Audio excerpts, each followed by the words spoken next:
Instagram reels ನೋಡ್ತಾ ಇದ್ರೆ ಸಾಕಷ್ಟು ಟ್ರೆಂಡಿಂಗ್ ಅಲ್ಲಿ ಇರುವಂತದ್ದು ಅಂತಂದ್ರೆ ಈ ಕಾಮಾಖ್ಯ ದೇವಿಯ ಕುರಿತಾಗಿ. ನೀವು ಈ ಪ್ರಶ್ನೆ ಕೇಳಬಾರ್ದು, ಬಟ್ ಕೇಳಿದ್ದೀರಿ. ನಾನಿನ್ನ ವಿಧಿಯೆಲ್ಲ ಮಾತಾಡಬೇಕು. ದರ್ಶನಗಳಿರೋದಿಲ್ಲ, ಪೂಜೆಗಳಿರೋದಿಲ್ಲ, ಯಾವುದೋ ಒಂದು 3 ದಿನಗಳ ಕಾಲ ಟೆಂಪಲ್ ಮುಚ್ಚಿರುತ್ತೆ. ಸೊ ನೋಡ್ಕೊಂಡು ಹೋಗಿ ನೀವು. ಈ ಯೂಟ್ಯೂಬ್ ವಿಶ್ವವಿದ್ಯಾಲಯಗಳು, ಈಗ ಯೂಟ್ಯೂಬ್ ಯೂನಿವರ್ಸಿಟಿಗಳಿದ್ದಾವಲ್ಲ, ಎಲ್ಲವೂ ಸುಳ್ಳು ಹೇಳ್ತಿದ್ದಾರೆ. ಸೊ ಇಷ್ಟು ಪವರ್ಫುಲ್ ಟೆಂಪಲ್ ಅದು, ಯಾಕಂದ್ರೆ ದೇಶ ವಿದೇಶದಿಂದ ಬಂದು ದರ್ಶನ ಪಡ್ಕೊಳ್ತಾ ಇದ್ದಾರೆ. ಈ ತರ ಎಲ್ಲ ಇದ್ದಾಗ ಬಿಳಿ ಬಟ್ಟೆ ತಗೊಂಡೋಗಿ ಓದಿಸ್ತಾರೆ, ಕೆಂಪ ಬಟ್ಟೆ ಆಗ್ಬಿಡುತ್ತೆ, ಇವೆಲ್ಲ ಸುಳ್ಳು. ಅದ್ರ ಕೇಳಬಾರ್ದಾಗಿತ್ತು. ನೀವು ಕೆಣಕಿ ಬಿಟ್ಟಿದ್ದೀರಿ. ವಿಧಿ ಇಲ್ಲ, ಪ್ರೀತಿಯ ಬದುಕುಗಳೇ. ನೀವು ಕೇಳಿಸ್ಕೊಳ್ಬೇಕು ಅಂತಂದ್ರೆ ಪೂರ್ಣವಾಗಿ ವಿಡಿಯೋನ ನೋಡಿ. ಈ ಜಗತ್ತಿನ ನಾಟ್ ದೇಶ, ಈ ಜಗತ್ತು ಅಂತ ಕರಿತಾ ಇದ್ದೀನಿ, ಈ ಜಗತ್ತಿನ ಅತ್ಯಂತ ಅದ್ಭುತವಾದಿ ಶಕ್ತಿ ಇರೋದಲ್ಲೇ. ನನ್ನ ಗುರುಗಳವರು ಅಮೆರಿಕಾದ ಆಸ್ಥಾನ ವಿದ್ವಾಂಸರು, ವಾಷಿಂಗ್ಟನ್, ಮೇರಿಲ್ಯಾಂಡ್, USA. ಅಲ್ಲಿನ ಆಸ್ಥಾನ ವಿದ್ವಾಂಸರು ನನ್ನ ಗುರುಗಳು ಸವ್ಯಸಾಚಿ. ಬಹುಶಃ ಅವತ್ತು ಕಳೆದ್ರು ನಮ್ಮ ಅಜ್ಞಾನದ ಪಾಚಿ. ಮೊದಲು ಈ ಸೃಷ್ಟಿ ಆರಂಭಿಸಿದ ಬ್ರಹ್ಮದೇವ ಏನು ಸೃಷ್ಟಿ ಎಲ್ಲ ತರಹದ್ದು ಕೂಡ, ಬೆಟ್ಟ ಗುಡ್ಡ, ಹೊಲ ಗದ್ದೆ, ರಾಶಿ ನಕ್ಷತ್ರ, ಪೈರು ಎಲ್ಲವನ್ನೂ ಕೂಡ ಈ ಸೃಷ್ಟಿಯಲ್ಲಿ ಮಾಡ್ತಾ 84 ಲಕ್ಷ ಜೀವರಾಶಿಗಳನ್ನು ಆತ ಸುಮ್ಮನೆ ಹೇಗೆ ಉಸಿರು ಬಿಡುತ್ತಾಳ ಅಷ್ಟೇ. ಆ ಉಸಿರು ಬಿಟ್ಟ ಕೂಡ್ಲೇನೆ ಒಬ್ಬ ರಕ್ಕಸ ಪ್ರವೇಶವಾಗ್ತಾನೆ. ಆ ರಕ್ಕಸನ ಹೆಸರು ಕೇಶಿ ಅಂತ. ಪರ್ವತವನ್ನ ಮಾಡಬೇಕು, ಅಲ್ಲಿ ಒಂದು ಯೋನಿ ಮಂಡಲವನ್ನ ಸ್ಥಾಪನೆ ಮಾಡುವಂತ ಕಾಳಿಕಾದೇವಿ ವಾಚ ಕಾಳಿ ತಂತ್ರದಲ್ಲಿ ಇದೇ ಪ್ರೀತಿ ಬಂಧುಗಳೇ ಇದೆ. ಯಾವ್ದಾವ್ದು ಯೂಟ್ಯೂಬ್ಗಳಲ್ಲಿಲ್ಲ. ಬ್ರಹ್ಮ ಸೃಷ್ಟಿ ಸ್ಥಿತಿ ಲಯಕರ್ತರೆ ಈ ಒಂದು ಪರ್ವತದಲ್ಲಿ ಇರ್ಬೇಕಾದ್ರೆ ನಮ್ಮದೇನು ಕೆಲಸ ಅಂತೇಳಿ ಅಲ್ಲಿ ಆ ದೇವತೆ ಎಲ್ಲರೂ ಕೂಡ ಅಕ್ಷತೆ ಬಂದು ಬರ್ತಾರೆ. ಆ ವರಾಹ ದೇವರನ್ನ ಮಹಾಲಕ್ಷ್ಮಿ ಬೇಡುತ್ತಾಳೆ, ಸ್ವಾಮಿ ನಾನು ನಿಮ್ಮಲ್ಲಿ ಸಂಗಮ ಆಗಬೇಕು ಇವತ್ತು ಅಂತ ಹೇಳ್ತಾಳೆ. ನಾನು ನಿಮ್ಮ ಸಂಗಮ ಹಾಕಬೇಕು ಅಂದ್ರೆ ರಜಸ್ವಲೆ ಆಗಿರ್ತಾಳೆ ಆಕೆ. ರಜಸ್ವಲೆ ಆಗಿದ್ಯಾ ಬೇಡ ಅಂತಂದ್ರೆ ಕೇಳೋದೇ ಇಲ್ಲ. ಇಲ್ಲ ನಾನು ಸಂಗಮ ಆಗಲೇಬೇಕು ಅಂತ ಅಂಗಲಾಚೆ ಬಿಡ್ತಾಳೆ. ಹುಟ್ಟತಕ್ಕಂಥ ಒಂದು ದೇವತೆಗಳನ್ನು ಕೂಡ ಮನುಷ್ಯರನ್ನು ಕೂಡ ಬದುಕಕ್ಕೆ ಬಿಡಲ್ಲ ಅಂತವನು ಹುಟ್ಟು ಬಿಡ್ತಾನೆ. ಏನ್ ಮಾಡೋದು ಅಂತೇಳಿ ಆ ಅಮ್ಮನಿಗೆ ಗರ್ಭ ಧರಿಸಿರುತ್ತಾಳೆ. ಪ್ರಸವ ಆಗಕ್ಕೆ ಬಿಡಲ್ಲ ದೇವತೆಗಳು. ಆತನ ಪಾಂಚಶಂಕ ಇದ್ದಲ್ಲ, ಶಂಕವನ್ನ ಆ ಒಂದು ನಾಭಿ ಸ್ಥಳಕ್ಕೆ ಮುಟ್ಟಿಸ್ತಾನೆ. ಮುಟ್ಟಿಸಿದ ಕೂಡಲೇ ತ್ರೇತಾಯುಗದಲ್ಲಿ ರಾವಣನ ವಧೆ ಆದ ನಂತರ ಪ್ರಸವ ಆಗತ್ತೆ. ನಮಸ್ಕಾರ, ಶುಭೋದಯ ಪ್ರೀತಿಯ ವೀಕ್ಷಕರೆಲ್ಲರಿಗೂ ಸಂಕಲ್ಪ ಸುದ್ದಿ ಕಾರ್ಯಕ್ರಮಕ್ಕೆ ಆತ್ಮೀಯ ಪ್ರೀತಿಯ ಸ್ವಾಗತ ಹೇಳ್ತಾ ಇರೋದು ನಾನು ಅನುಷಾ. ಮೊದಲನೇ ಬಾರಿ ನಮ್ಮ ಚಾನಲ್ ವೀಕ್ಷಿಸ್ತಾ ಇದ್ದೀರಾ ಅಂದ್ರೆ ಈಗಲೇ ನಮ್ಮ ಚಾನಲ್ನ ಸಬ್ಸ್ಕ್ರೈಬ್ ಮಾಡಿ, ನಮ್ಮ ವಿಡಿಯೋಸ್ನ ಲೈಕ್ ಮಾಡಿ. ಏನು ಪ್ರತಿನಿತ್ಯ ಕೂಡ ವಿಡಿಯೋಸಲ್ಲಿ ಸಾಕಷ್ಟು ಉಪಯುಕ್ತವಾಗಿರುವಂತಹ ವಿಚಾರಗಳು, ವೇದ, ಶಾಸ್ತ್ರ, ಪುರಾಣ, ಜ್ಯೋತಿಷ್ಯ, ವಾಸ್ತು, ಯಾವುದೇ ರೀತಿಯಾಗಿರುವಂತಹ ಸಮಸ್ಯೆಗಳಿದ್ದಲ್ಲಿ ಸರಳವಾಗಿರುವಂಥ ರೆಮಿಡೀಸ್ನ ತಿಳಿಸ್ಕೊಡುವಂಥ ಸ್ಪಿರಿಚುವಲ್ ಗುರು ಡಾಕ್ಟರ್ ವಿಷ್ಣುದತ್ತ ಗುರುಜಿ ಅವರಿದ್ದಾರೆ. ಬನ್ನಿ ಗುರುಗಳನ್ನ ಕಾರ್ಯಕ್ರಮಕ್ಕೆ ಬರಮಾಡ್ಕೊಳ್ಳೋಣ. ನಮಸ್ತೆ ಗುರುಗಳೇ, ಕಾರ್ಯಕ್ರಮಕ್ಕೆ ಆತ್ಮೀಯ ಸ್ವಾಗತ. ಒಳ್ಳೆದಾಗ್ಲಮ್ಮ. ಗುರುಗಳೇ, ಈಗ ಒಂದು ರೀತಿ ಇನ್ಸ್ಟಾಗ್ರಾಮು ರೀಲ್ಸ್ ನೋಡ್ತಾ ಇದ್ರೆ ಸಾಕಷ್ಟು ಟ್ರೆಂಡಿಂಗ್ ಅಲ್ಲಿ ಇರುವಂಥದ್ದು ಅಂತಂದ್ರೆ ಈ ಕಾಮಾಖ್ಯ ದೇವಿಯ ಕುರಿತಾಗಿ. ಸೊ ಈ ಒಂದು ವಿಚಾರವಾಗಿ ನಾನು ತುಂಬ ರೀಲ್ಸ್ನ ನೋಡ್ತಾ ಇದ್ದೆ. ಬರೀ ಆ ಊರಿನವ್ರು ಅಷ್ಟೇ ಅಲ್ವಾ, ಎಲ್ಲ ದೇಶ ವಿದೇಶದಿಂದ ಕೂಡ ಬಂದು ದರ್ಶನ ಪಡ್ಕೊಳ್ತಾ ಇದ್ದಾರೆ ಅಂತ. ಆದರೆ ಈಕ್ವಲೆಂಟಾಗಿ ಇನ್ನೊಂದು ರೀಲ್ ಕೂಡ ನೋಡಿದೆ, ಅಲ್ಲಿ ದರ್ಶನಗಳಿರೋದಿಲ್ಲ, ಪೂಜೆಗಳಿರೋದಿಲ್ಲ, ಯಾವುದೋ ಒಂದು 3 ದಿನಗಳ ಕಾಲ ಟೆಂಪಲ್ ಮುಚ್ಚಿರುತ್ತೆ. ಸೊ ನೋಡ್ಕೊಂಡು ಹೋಗಿ ನೀವು ಅಂತೆಲ್ಲ. ಇನ್ನೊಂದು ವರ್ಡ್ ಇತ್ತು, ಈ ಅಂಬುಬಾಚಿ ಅಂತ. ಸೊ ಅದು ಏನಂತಾರೆ ನನಗೆ ಅರ್ಥ ಆಗಿಲ್ಲ, ಮೊದಲನೇ ಬಾರಿ ಅದು ಕೇಳಿದ್ದು. ಇಷ್ಟೊಂದು ನಾನಂತೂ ಆ ಕ್ಷೇತ್ರಕ್ಕೆ ಭೇಟಿ ನೀಡಿಲ್ಲ ಇಲ್ಲಿ ತನಕ. ಸೊ ಇಷ್ಟು ಪವರ್ಫುಲ್ ಟೆಂಪಲ್ ಅದು, ಯಾಕಂದರೆ ದೇಶ ವಿದೇಶದಿಂದ ಬಂದು ದರ್ಶನ ಪಡ್ಕೊಳ್ತಾ ಇದ್ದಾರೆ. ಈ ಥರ ಎಲ್ಲ ಇದ್ದಾಗ ಈ ಒಂದು ಕ್ಷೇತ್ರದ ಕುರಿತಾಗಿ ಹೆಚ್ಚಿನ ಮಾಹಿತಿ ತಿಳಿಸ್ಕೊಡ್ಬೋದಾ ಗುರುಗಳೇ? ಓಂ ವಿಶ್ವಸ್ಮೈ ನಮಃ. ಪ್ರೀತಿಯ ಬಂಧುಗಳೇ, ನೀವು ಈ ಪ್ರಶ್ನೆ ಕೇಳಬಾರ್ದು, ಬಟ್ ಕೇಳಿದ್ದೀರಿ. ನಾನಿನ್ನು ವಿಧಿಯೆಲ್ಲ ಮಾತಾಡಬೇಕು. ಕಾರಣ ಏನಂದರೆ, ಕೆಲವೊಂದು ರಹಸ್ಯಗಳನ್ನು ಬಿಚ್ಚಿಡಬೇಡ ಬಚ್ಚಿಡು ಅಂತ ಹೇಳುತ್ತೆ. ಇದನ್ನು ನಾನ್ಯಾಕೆ ನಿಮಗೆ ಹೇಗೆ ಹೇಳ್ತಿದ್ದೀನಿ ಅಂತಂದರೆ, ಈಗ ಯೂಟ್ಯೂಬ್ಗಳಲ್ಲಿ ಬರ್ತಾ ಇದೆಯಲ್ಲ, ಈಗ ಈ ಯೂಟ್ಯೂಬ್ ವಿಶ್ವವಿದ್ಯಾಲಯಗಳು, ಈಗ ಯೂಟ್ಯೂಬ್ ಯೂನಿವರ್ಸಿಟಿಗಳಿದ್ದಾವಲ್ಲ, ಎಲ್ಲವೂ ಸುಳ್ಳು ಹೇಳ್ತಿದ್ದಾರೆ. ರಿಸರ್ಚ್ ಮಾಡಬೇಕು, ಒಂದಷ್ಟು ತಿಳ್ಕೊಳ್ಳೋ ಪ್ರಯತ್ನವನ್ನು ಮಾಡಬೇಕು. ಹಾಗೆ ಸಾಧ್ಯ ಆಗುತ್ತೆ. ಎಲ್ಲೋ ಒಂದು ಸ್ವಲ್ಪ ತಿಳಿದುಕೊಂಡು ಅದಕ್ಕೆ ಏನೇನು ಹೇಳ್ತಾನಲ್ಲ, ಎಷ್ಟು ಹೇಳ್ತಾನೆ ಅಂತಂದರೆ ಏನು ರಕ್ತ ಹರಿಯುತ್ತೆ. ಅದು ಈ ಬಟ್ಟೆ ಎಲ್ಲ ಬಿಳಿ ಬಟ್ಟೆ ತಗೊಂಡೋಗಿ ಒದಿಸ್ತಾರೆ, ಕೆಂಪ ಬಟ್ಟೆ ಆಗಿಬಿಡುತ್ತೆ, ಇವೆಲ್ಲ ಸುಳ್ಳು. ಅದಕ್ಕೆ ನಾನು ಹೇಳಿದ್ದು ಅದನ್ನು ಕೇಳಬಾರ್ದಾಗಿತ್ತು, ನೀವು ಕೆಣಕೆ ಬಿಟ್ಟಿದ್ದೀರಿ, ವಿಧಿ ಇಲ್ಲ. ಪ್ರೀತಿಯ ಬಂಧುಗಳೇ, ನೀವು ಕೇಳಿಸ್ಕೊಳ್ಬೇಕು ಅಂತಂದರೆ ಪೂರ್ಣವಾಗಿ ವಿಡಿಯೋನ ನೋಡಿ. ಯಾಕೆ ನಾನು ಹೇಳ್ತೀನಿ ಅಂತಂದರೆ, ಈ ಜಗತ್ತಿನ ನಾಟ್ ದೇಶ, ಈ ಜಗತ್ತು ಅಂತ ಕರಿತಾ ಇದ್ದೀನಿ ನಾನು, ಈ ಜಗತ್ತಿನ ಅತ್ಯಂತ ಅದ್ಭುತವಾದಿ ಶಕ್ತಿ ಇರೋದಲ್ಲೇ. ಅತ್ಯಂತ ಅದ್ಭುತ ಅಂತ 1000 ಸಲ ಅಂದ್ಕೊಳ್ಳಿ, ಅಷ್ಟು ಶಕ್ತಿ ಇರುವಂಥ ಸ್ಥಳ, ಮಹಿಮಾನ್ವಿತವಾಗಿರುವ ಸ್ಥಳ. ಈಗ ನೀವು ಅಂಬುಬಾಚಿ ಅಂತ ಏನು ಕರಿತಾ ಇದ್ದೀರೋ, ಕಾಮಾಖ್ಯ ಅಂತ ಏನು ಕರಿತಾ ಇದ್ದೀರೋ, ಪ್ರಾಗ್ ಜ್ಯೋತಿಷ್ಯಪುರ ಅದು. ಅಂತಹ ಪ್ರಾಗ್ ಜ್ಯೋತಿಷ್ಯಪುರ ಕಾಮಾಖ್ಯ ಆಗಿದ್ದು, ಆನಂತರ ಕಾಮಾಖ್ಯ ಅಂಬುಬಾಚಿ ಆಗಿದ್ದು, ನೀಲಾಚಲ ಆಗಿತ್ತು. ಅದೊಂದು ಮಹಾ ಅಚಲ ಅದು. ಅಂಥ ಅದ್ಭುತಗಳಿದ್ದಾವೆ. ನಿಮಗೆ ಗೊತ್ತಿದೆ, ಸಾಮಾನ್ಯವಾಗಿ ದಕ್ಷ ಪ್ರಜಾಪತಿ ಯಜ್ಞ ಮಾಡುವಾಗ ಅಲ್ಲಿಗೆ ಸತೀದೇವಿ ಬರ್ತಾಳೆ. ಅಲ್ಲಿ ಸತೀದೇವಿ ಬಂದಾಗ ಅಲ್ಲೇನು ಮನ್ನಣೆ ಸಿಗದಿದ್ದಾಗ ಆಕೆ ಯಜ್ಞಕುಂಡಕ್ಕೆ ಹಾರ್ತಾಳೆ. ಆನಂತರ ಶಿವ ಬರ್ತಾನೆ, ಹೆಗಲ ಮೇಲೆ ಹಾಕ್ಕೊಳ್ತಾನೆ. ಅದಾದ ನಂತರ ನಾರಾಯಣಾಸ್ತ್ರ ಬಂದು ಅಲ್ಲಿ ಕೆಲಸ ಮಾಡುತ್ತೆ. 18 ಭಾಗಗಳು ಎಲ್ಲೆಲ್ಲೆಲ್ಲ ಬಿದ್ದುಬಿಟ್ವು. ಆ ಅಮ್ಮನ ಆ ಒಂದು ಮೂಲವಾಗಿರ್ತಕ್ಕಂಥ ಗುಪ್ತವಾಗಿರ್ತಕ್ಕಂತಹದ್ದು ಯೋನಿಕುಂಡ ಅಲ್ಲಿ ಬಿತ್ತು ಅಂತ, ಆ ಯೋನಿ ಬಿದ್ದ ಸ್ಥಳವೇ ಆಯಿತು ಅಂತ ಬಹುಶಃ ನಿಮಗೆ ಗೊತ್ತಿದೆ. ಇದು ಒಂದು ರಹಸ್ಯ. ಇದು ಮೊದಲಲ್ಲ, ಆ್ಯಕ್ಚುಲಿ ಇದು ಮೊದಲಲ್ಲ. ಇದಕ್ಕೆ ಮೊದಲು ನಾನು ನಿಮಗೆ ವಿಷಯವನ್ನು ತಿಳಿಸಬೇಕಾದರೆ ಪ್ರೀತಿಯ ಬಂಧುಗಳೇ, ವೇದ ಮತ್ತು ಪುರಾಣ ಎರಡನ್ನೂ ಕೂಡ ನಾನು ನಿಮಗೆ ತಿಳಿಸುವಂಥ ಪ್ರಯತ್ನವನ್ನು ಮಾಡ್ತಾ ಹೇಳೋದಾದರೆ, ನನ್ನ ಪ್ರೀತಿಯ ಬಂಧುಗಳೇ, ನೀವು ಪೂರ್ಣ ಕೇಳಿಸ್ಕೊಂಡ್ರೆ ಮಾತ್ರ ಈ ಜಗತ್ತು ತಿರುಗಿ ನೋಡುವ ಸ್ಥಳ ಅಂತಂದರೆ ಅದೊಂದು. ಈ ಜಗತ್ತಿನಲ್ಲಿ ಅತ್ಯಂತ ಅದ್ಭುತವಾದ ಶಕ್ತಿ ಇರೋದಂದರೆ ಅಲ್ಲಿ. ನಾನು ಯಾಕೆ ಇದನ್ನು ಹೇಳ್ತೀನಿ ಅಂತಂದರೆ, ಹೇಳಬಾರ್ದು ನಾನು, ಬಹುಶಃ ಈ ಪ್ರಶ್ನೆ ಈ ಮಗು ಮಾಡಿದ್ದಕ್ಕಾಗಿ ನಾನು ಮಾತಾಡುತ್ತೇನೆ. ಯಾಕೆಂದರೆ ನನ್ನ ಗುರುಗಳೊಬ್ಬರಿದ್ದರು, ಅವರ ಹೆಸರು ಬಹುಶಃ ಅವರ ಹೆಸರು ನಾನು ನಿಮ್ಗೆ ಎಷ್ಟೋ ಸಲ ಹೇಳಿದ್ದೀನಿ. ನನ್ನ ಗುರುಗಳವರು ಅಮೇರಿಕಾದ ಆಸ್ಥಾನ ವಿದ್ವಾಂಸರು, ವಾಷಿಂಗ್ಟನ್, ಮೆರಿಲ್ಯಾಂಡ್, USA. ಅಲ್ಲಿನ ಆಸ್ಥಾನ ವಿದ್ವಾಂಸರು ನನ್ನ ಗುರುಗಳು ಸವ್ಯಸಾಚಿ. ಬಹುಶಃ ಅವತ್ತು ಕಳೆದ್ರು ನಮ್ಮ ಅಜ್ಞಾನದ ಪಾಚಿ. ನನ್ನನ್ನು ಕಳಿಸ್ಕೊಟ್ರು ಆವತ್ತಿನ ದಿನಗಳಲ್ಲಿ ಆ ಅಂಬುಬಾಚಿ. ಅಲ್ಲಿ ಮನಸ್ಸು ಪೂರ್ತಿ ನನ್ನ ಕಣ್ಣು ಮುಂದೆ ಕಾಣಿಸ್ಕೊಂಡಿದ್ದು ಒಂದು ಸಣ್ಣದೊಂದು ಗುಬ್ಬಚ್ಚಿ, ಬೇರೆ ಏನೂ ಅಲ್ಲೇನೂ ಇಲ್ಲ. ಅಲ್ಲಿ ನನಗೆ ಕಾಣಿಸಿದ್ದು ಅಷ್ಟೇ. ಬಹುಶಃ ನಾನು ಅಲ್ಲಿಗೆ ಹೋಗಿದ್ದಾಗಲಿ ಯಾರಾದರೂ ಹೋಗಿದ್ದೀರಾ ಅಂದರೆ ಇಲ್ಲ ಅಂತ ಹೇಳ್ತೇನೆ, ಹೋಗ್ತೀರಾ ಇಲ್ಲ ಅಂತ ಹೇಳ್ತೇನೆ. ಇಲ್ಲ ನೀವು ಯಾರಿಗೋ ಮೊನ್ನೆ ನಮ್ಮ ಇವ್ರಿಗೆ ಸಿಕ್ಕಿದ್ರಂತೆ ಗುರುಗಳಲ್ಲಿ, ಹೌದಾ ನಾನಲ್ಲ ಬೇರೆ ಯಾರೋ ಅಂತ ಹೇಳ್ತಿರ್ತೀನಿ. ಬಹುಶಃ ನಾನು ಆ ಪ್ಲೇಸ್ಗೆ ಹೋಗೋದು ಮಾತ್ರ ಗೌಣ ಮಾಡ್ತೇನೆ.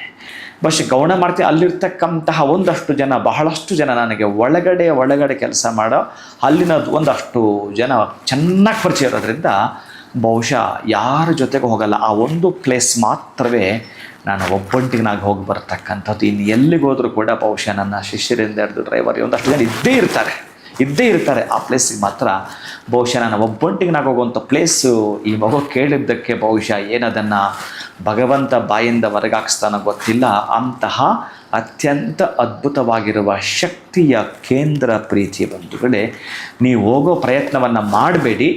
ನೀವು ಹೋಗಬೇಕು ಅಂದರೆ ಹೇಗೆ ಹೋಗಬೇಕು ಅಂತ ಹೇಳ್ತೇನೆ. ಎಲ್ಲರೂ ಮಾಡ್ದಂಗೆ ತಿಕ್ಕಲಂಗೆಲ್ಲ ಹೋಗಬೇಡಿ, ತಿಕ್ಕಲು ಕೆಲಸ ಮಾಡಬೇಡಿ. ಎಷ್ಟೋ ಜನ ಮುದುಕರು ಮಕ್ಕಳೆಲ್ಲ ಹೋಗ್ತಾರೆ, ಲಕ್ಷಾಂತರ ಜನ ಇರ್ತಾರೆ, ಅಲ್ಲಿ ಸಾವು ನೋವುಗಳ ಸಂಭವ ಕೂಡ ಇರುತ್ತೆ. ಅಂತಹ ಕೆಲಸಕ್ಕೆ ಕೈ ಹಾಕಬೇಡಿ. ಹೋಗಬೇಕು ಅಂದರೆ ಒಂದು ಸಾಧನಾ ಪಥದಲ್ಲಿ ಹೋಗ್ತೀನಿ ಅಂದರೆ ಹೋಗ್ತೀನಿ ಅಂತಂದರೆ ಒಂದಷ್ಟು ನಿಮಗೆ ಅಂತಲ್ಲ ಸಮಾಜಕ್ಕೆ ಕೊಡುಗೆ ಕೊಡುವ ಪ್ರಯತ್ನ ಇಟ್ಕೊಂಡು ಹೋಗಿ ನಿಮ್ಮ ಮನಸ್ಸಲ್ಲಿ. ಆಮೇಲೆ ನನ್ನ ಗುರುಗಳು ನೀನೇನೋ ಆಗ್ತೀಯ ಕಣೋ ಮುಂದಕ್ಕೆ ಅಂತ ಏನೋ ಆಶೀರ್ವಾದ ಅಂದರು. ಬಹುಶಃ ನಾನು ನನ್ನ ಮಕ್ಕಳು ಋಣ ಕೂಡ ಇಟ್ಕೊಂಡಿಲ್ಲ ಕಣೋ, ನಿನ್ನ ಋಣ ನನ್ನ ಮೇಲೆ ಇದ್ದುಬಿಟ್ಟಿದೆ ಅಂತ ನನ್ನ ಗುರುಗಳು ಆವತ್ತಿನ ದಿವಸ ಸವ್ಯಸಾಚಿ ಅಂದಿದ್ದರು. ಇಲ್ಲ ಸ್ವಾಮೀಜಿ, ನನ್ನಲ್ಲಿರ್ತಕ್ಕಂಥ ಅಜ್ಞಾನದ ಪಾಚಿಯನ್ನು ಕಳೆದ್ರೆ ನೀವು ಅಂತ ಹೇಳಿ ನಾನು ನನ್ನ ಗುರುಗಳು ಮಾತಾಡಿರ್ತಕ್ಕಂಥ ಸ್ಟೋರಿ ನಿಮ್ಮ ಮುಂದೆ ಹೇಳೋದಕ್ಕೆ ಇಷ್ಟಪಡುತ್ತೇನೆ ಪ್ರೀತಿಯ ಬಂಧುಗಳೇ. ಅದೊಂದು ಅಂಬುಬಾಚಿಯ ವಿಶೇಷವಾಗಿರುವ ಅತ್ಯಂತ ಅದ್ಭುತ ರಮಣೀಯ ಮನೋಹರ ಶಕ್ತಿ ಸಾಮರ್ಥ್ಯ ಏನು ಇದೆಯೋ ಎಲ್ಲವೂ ಅದೇ. ಈಗ ನಾನು ವಿಷಯಕ್ಕೆ ಬರುತ್ತೇನೆ. ಮೊದಲು ಈ ಸೃಷ್ಟಿ ಆರಂಭಿಸಿದ ಬ್ರಹ್ಮದೇವ ಏನು ಸೃಷ್ಟಿ ಎಲ್ಲ ತರಹದ್ದು ಕೂಡ ಬೆಟ್ಟ ಗುಡ್ಡ ಹೊಲ ಗದ್ದೆ ರಾಶಿ ನಕ್ಷತ್ರ ಪೈರು ಎಲ್ಲವನ್ನು ಕೂಡ ಈ ಸೃಷ್ಟಿಯಲ್ಲಿ ಮಾಡ್ತಾ 84 ಲಕ್ಷ ಜೀವರಾಶಿಗಳನ್ನು ಆತ ಸೃಷ್ಟಿ ಮಾಡಿದ್ದ ಖುಷಿ ಸಂತೋಷ ಇತ್ತು. ಅದಿರಲಿ, ಆ ಖುಷಿ ಸಂತೋಷ ಜೊತೆಗೆ ಆತನಿಗೆ ಅಹಂಕಾರ ಬಂದ್ಬಿಡ್ತು. ಓಹೋ, ನಾನು ಇದನ್ನು ಸೃಷ್ಟಿ ಮಾಡೋದು, ನನ್ನಿಂದ ಈ ಸೃಷ್ಟಿಯಾಗಿದ್ದು ಅಂತ ಎಲ್ಲೋ ಒಂದು ಕಡೆ ನನಗೆ ಅಹಂಕಾರ ಬಂದುಬಿಡುತ್ತೆ. ಆ ಅಹಂಕಾರ ಬಂದಾಗ ಆ ಅಹಂಕಾರ ಶಮನವಾಗಲು ಅಮ್ಮ ಒಂದು ಸಲ ಸುಮ್ಮನೆ ಹೀಗೆ ಉಸಿರು ಬಿಡುತ್ತಾಳ ಅಷ್ಟೇ. ಆ ಉಸಿರು ಬಿಟ್ಟ ಕೂಡಲೇ ಒಬ್ಬ ರಕ್ಕಸ ಪ್ರವೇಶವಾಗ್ತಾನೆ. ಆ ರಕ್ಕಸನ ಹೆಸರು ಕೇಶಿ ಅಂತ. ಆ ಕೇಶಿ ಅನ್ನುವ ರಕ್ಕಸ ಎಷ್ಟು ಗಾತ್ರ ಇರ್ತಾನೆ ಅಂತಂದರೆ ಈ ಸೃಷ್ಟಿ ಎಷ್ಟಿದೆಯೋ ಅಷ್ಟು ಆಗ್ಬಿಡ್ತಾನೆ, ಅಷ್ಟು ಎತ್ತರ. ಅಂದರೆ ಆ ಒಬ್ಬ ರಕ್ಕಸ ಬ್ರಹ್ಮದೇವನ ನುಂಗ್ಲಿಕ್ಕೆ ಹೋಗ್ತಾನೆ. ಆ ಬ್ರಹ್ಮದೇವ ಓಡಿ ಓಡಿ ಹೋಗ್ತಾನೆ. ಅರೆ ಇದ್ಯಾವುದಿದು, ನಾನು ಮಾಡಿದ ಸೃಷ್ಟಿಲಿ ಇದ್ಯಾವುದು ಇಲ್ವಲ್ಲ, ನಾನು ಸೃಷ್ಟಿ ಮಾಡಿದ್ದೇನೆ ಇದಿಲ್ವಲ್ಲ, ಅರೆ ನನ್ನ ಸೃಷ್ಟಿ ಇಲ್ದಿರೋ ಶಕ್ತಿ ಇದ್ಯಾವುದಿದು ಅಂತೇಳಿ ಓಡ್ತಾನೆ. ಎಲ್ಲೋ ಒಂದಷ್ಟು ಮರೆಮಾಚಿ ತಪ್ಪಿಸ್ಕೊಳ್ತಾನೆ. ಈಗ ಈ ಕೇಶಿ ಅನ್ನುವ ರಕ್ಕಸ ಏನು ಮಾಡ್ತಾನೆ ಅಂತಂದರೆ, ಅವನು ಒಂದು ಕೇಶಿಪುರ ಅನ್ನುವ ಒಂದು ದೊಡ್ಡ ಪಟ್ಟಣವನ್ನು ನಿರ್ಮಾಣ ಮಾಡಿಕೊಂಡು ಒಂದು ರಾಕ್ಷಸ ಕುಲವನ್ನೇ ಸೃಷ್ಟಿ ಮಾಡ್ತಾನೆ.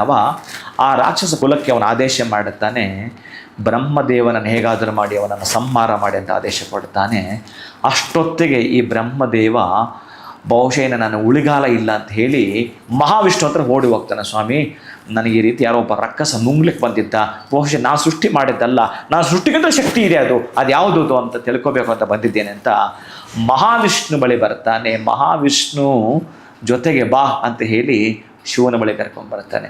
ಹಾಗೆ ಶಿವನು ಜೊತೆ ಕೊಡ್ತಾನೆ. ಅಂದರೆ ಬ್ರಹ್ಮ, ವಿಷ್ಣು, ಮಹೇಶ್ವರ ಈ ಮೂರು ಜನ ಎಲ್ಲಿಗೆ ಬರ್ತಾರೆ ಅಂತಂದರೆ ತಾಯಿಯಾಗಿರುವ ಶಕ್ತಿಯಾಗಿರುವ ಕಾಳಿ ಮಾತೆ ಮುಂದೆ ಬರ್ತಾರೆ. ಮುಂದೆ ಬಂದಾಗ ಬ್ರಹ್ಮದೇವನನ್ನು ಕುರಿತು ನಗ್ತಾಳೆ.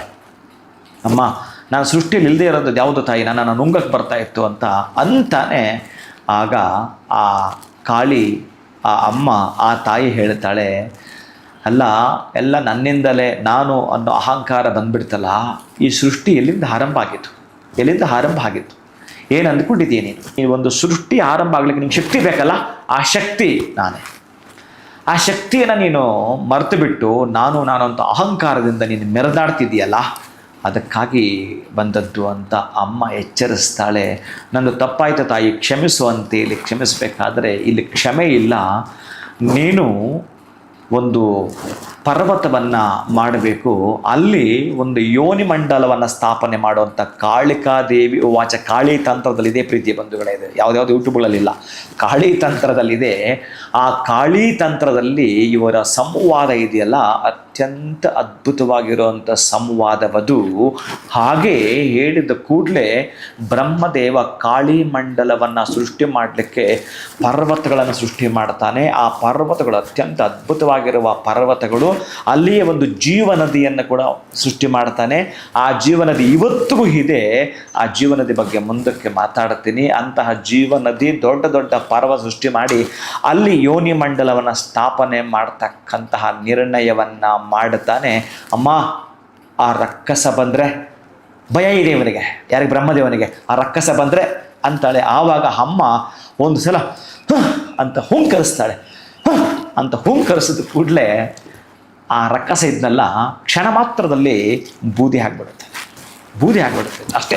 ಅಮ್ಮನ ಶಕ್ತಿ, ಬ್ರಹ್ಮದೇವನೇ ಭಯ ಪಡುವಂಥ ಆ ಶಕ್ತಿನ ಅಮ್ಮ ಹುಂಕರು ಮುಖಾಂತರ ಬೂದಿ ಆಗುತ್ತೆ ಅಂತಂದರೆ, ಇನ್ನು ಶಕ್ತಿಯ ಬಗ್ಗೆ ನಾವು ಮಾತಾಡೋದೇನಿದೆ ಪ್ರೀತಿಯ ಬಂಧುಗಳೇ?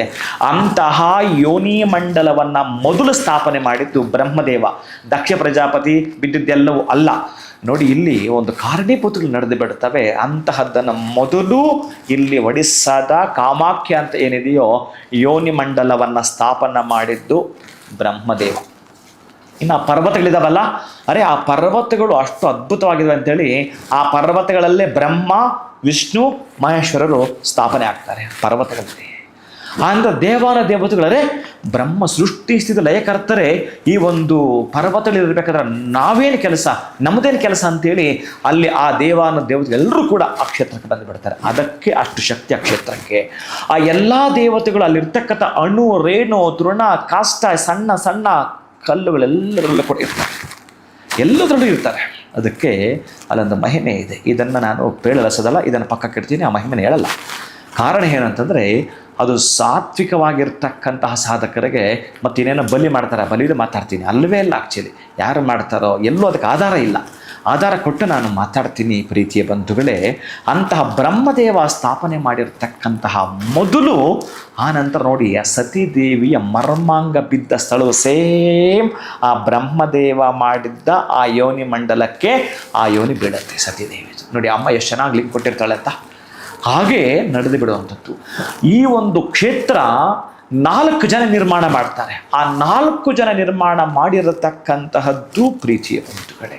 ಇದೀಗ ಸವಿಸ್ತಾರ ವಿಷಯವನ್ನು ನಾನು ನಿಮಗೆ ತಿಳಿಸೋದಾದರೆ, ಇನ್ನು ಕೃತಯುಗದಲ್ಲಿ ಆ ಅಮ್ಮ ವರಾಹ ದೇವರನ್ನು ಬೇಡ್ತಾಳೆ. ಆ ವರಾಹ ದೇವರನ್ನು ಮಹಾಲಕ್ಷ್ಮಿ ಬೇಡ್ತಾಳೆ, ಸ್ವಾಮಿ ನಾನು ನಿಮ್ಮಲ್ಲಿ ಸಂಗಮ ಆಗಬೇಕು ಇವತ್ತು ಅಂತ ಹೇಳ್ತಾಳೆ.